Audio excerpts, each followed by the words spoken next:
আসসালামু আলাইকুম ওয়া রাহমাতুল্লাহি ওয়া বারাকাতুহু। আলহামদুলিল্লাহ, আলহামদুলিল্লাহ। আল্লাহ তাআলার অশেষ মেহেরবানিতে আমাদের সিনিয়র কনফারেন্স ইসলামিক প্রজন্ম পরিষদের প্রায় পর্ব শেষের দিকে। আসলে এরকম ইসলামী জলসা করা এটা আল্লাহ তাআলার এক বিশেষ রহমত এবং নিয়ামত ছাড়া কোনো উপায় নাই। আল্লাহ তাআলা আমাদের উপর এমন বিশেষ রহমত করেছে যে রহমতটুকু হাজার মানুষের সাথে অধিক। কারণ দেখেন, আপনি আমাদের মতন অনেক মানুষ আছে এরকম ভালো কাজে কিন্তু নেই, শরীর সুস্থ, অনেক সবল, সুন্দর, বডি ল্যাঙ্গুয়েজ অনেক স্মার্ট, কিন্তু আল্লাহ তাআলা তাদের দ্বারাই ভালো কাজে কম নিয়েছেন। তো তার মধ্যে আমাদেরকে আলহামদুলিল্লাহ আল্লাহ তাআলার এক বিশেষ রহমতের সুন্দর মজলিসে বসে এবং কথা বলার সুযোগ দান করেছেন। সেই সময় সবাই বলি আলহামদুলিল্লাহ। আসলে এরকম ইসলামিক কনফারেন্স সব সময় হওয়া দরকার, কারণ আল্লাহ তাআলা বলেন প্রকৃত মুমিন মুত্তাকিনদের পাঁচটি গুণ আছে। তার মধ্যে দ্বিতীয় নাম্বার হলো ওয়াইদা তুলিয়াত আলাইহিম আয়াতুহু যাদাতহুম ঈমানা।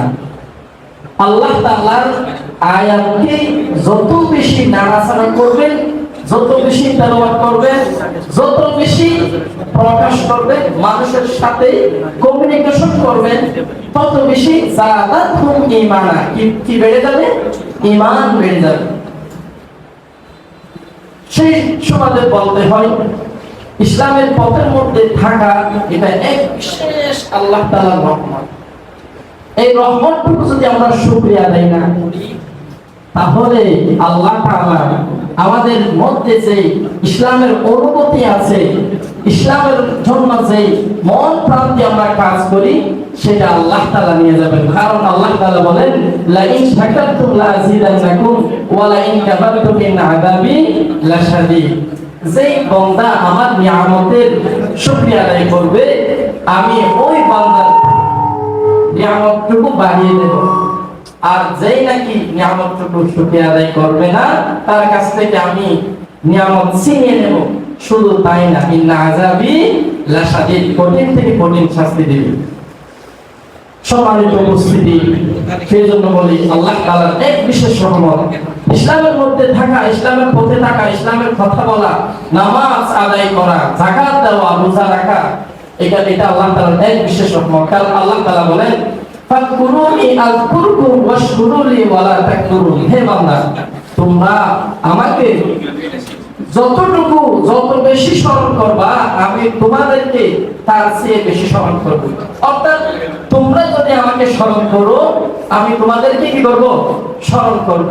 তোমরা যদি আমার কাজ করো, নামাজ আদায় করো, আমি যা হুকুম করছি সেটা যদি পালন করো, তাহলে তোমাদের যাবতীয় নিত্য প্রয়োজনীয় যা কিছু আছে আমি কি জরুরিয়ত পূরণ করব।